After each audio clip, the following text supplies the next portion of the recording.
నేను రాష్ట్ర డీజీపీని అడుగుతా ఉన్నా, ఈ రాష్ట్రంలో ఉన్నది ప్రభుత్వ జీతం తీసుకుంటున్న ప్రజల చేత పన్నుల రూపంలో వస్తున్న జీతాలు తీసుకుంటున్న పోలీసు వాళ్ళు ఉన్నారా, లేదా రేవంత్ రెడ్డికి ప్రైవేట్ సైన్యంగా పనిచేస్తున్న పోలీసు వాళ్ళు ఉన్నారా?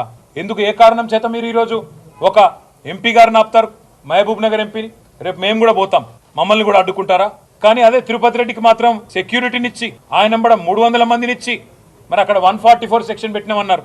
ఎక్కడ పోయింది మరి మీ 144 సెక్షన్? 300-200 మందితోనా పోయి ఇంటింటికి పోయి బెదిరిస్తుంటే ఏం చేస్తున్నది నీ పోలీస్ వ్యవస్థ అని అడుగుతా ఉన్నా.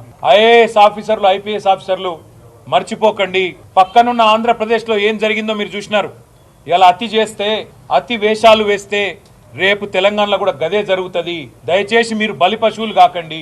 రేవంత్ రెడ్డి భూదాహానికి, రేవంత్ రెడ్డి అల్లుడి కోసం ఫార్మా కంపెనీ పేరిట పేదల భూములు గుంజుకునే ప్రయత్నం ఏదైతే చేస్తున్నాడో దానికోసం జరిగే ప్రహసనంలో మీరు అనవసరంగా అతిపాత్ర పోషించి బలి పశువులు కాకండి.